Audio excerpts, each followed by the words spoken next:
सबको नमस्कार। दिल्ली में कल रात को 12 बजे तक 6,923 टोटल कोरोना के केस पाए गए हैं। इसमें से 2,069 केस ठीक होकर अपने घर जा चुके हैं। अभी तक टोटल 73 लोगों की कोरोना की वजह से मौत हुई है और इस वक्त 4,781 लोग अभी भी कोरोना का इलाज उनका चल रहा है। तो 6,923 में से 4,781 लोगों का इलाज चल रहा है और 2,069 लोग ठीक होकर घर जा चुके हैं। हमने इसको जब एनालाइज किया तो देखा कि 82% लोग जिनकी डेथ हुई है उनमें 82% लोग 50 साल से ज़्यादा उम्र के थे। तो देखने में ये आ रहा है कि बुज़ुर्गों की मौत ज़्यादा हो रही है। मैंने पहले भी कहा था और सभी सरकारें भी बार बार बोल रही है कि हमें अपने बुज़ुर्गों का ख़ास तौर से ख्याल रखना है। सभी बुज़ुर्गों को भी अपना ख्याल रखना है। घर से बाहर घर से बाहर ना निकलें, सोशल डिस्टेंसिंग का पालन करें, हाथ बार बार धोएं और जो भी प्रिकॉशन ले सकते हैं लें। आपकी जान हम सब लोगों के लिए बहुत कीमती है। सभी बुज़ुर्गों से मेरी हाथ जोड़ के अपील है।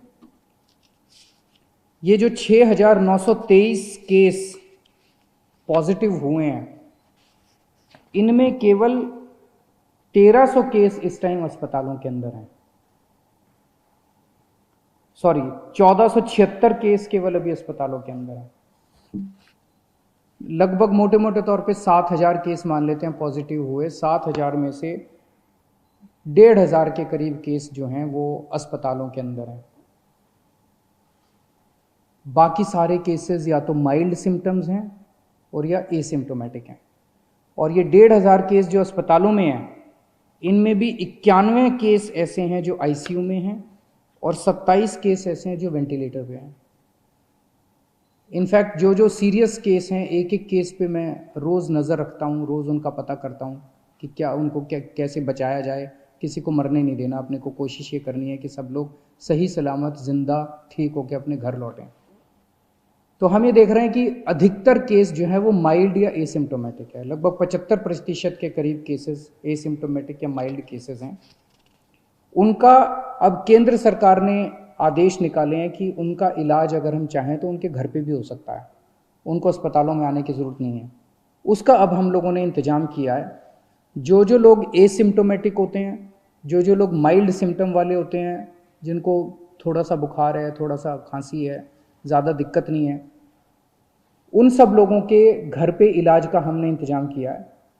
हमारी टीम उनके घर पे जाती है, उनके पूरे परिवार को बिठा के सब समझाती है कि आपको कैसे करना है। देख के आती है उनके घर पे पहले कि क्या उनके घर में एक अलग कमरा है, क्या उनके घर में एक अलग टॉयलेट है, क्या उनको अलग से घर के अंदर सोशल आइसोलेशन किया जा सकता है।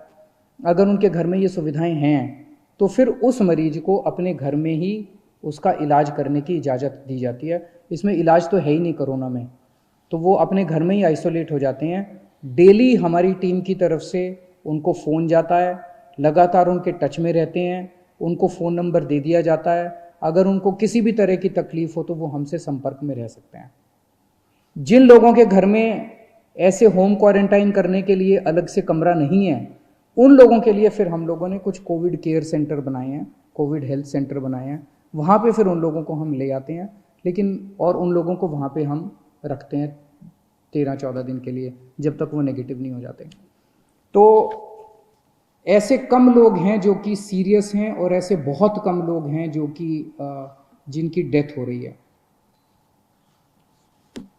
एम्बुलेंसेस की थोड़ी दिक्कत हो रही थी।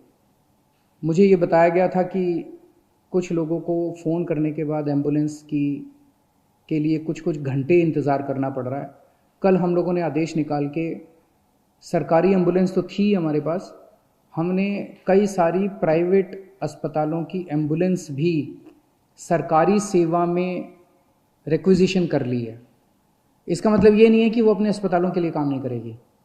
जो एम्बुलेंस प्राइवेट में थी और जो एम्बुलेंस प्राइवेट अस्पतालों की थी वो वहाँ काम करती रहेंगी, लेकिन अगर उनको फ़ोन जाता है और कोई ड्यूटी सरकारी दी जाती है तो उनको वो सरकारी ड्यूटी भी करनी पड़ेगी। ये आदेश निकाल दिए गए हैं। तो इससे मुझे उम्मीद है, अब कई एम्बुलेंस हो गई हैं, इससे मुझे उम्मीद है, कल काफ़ी सारी प्राइवेट एम्बुलेंसेस रिक्विजिशन की गई हैं दिल्ली के अंदर, इससे मुझे उम्मीद है कि एम्बुलेंस की दिक्कत अब ख़त्म हो जानी चाहिए। हमारे बहुत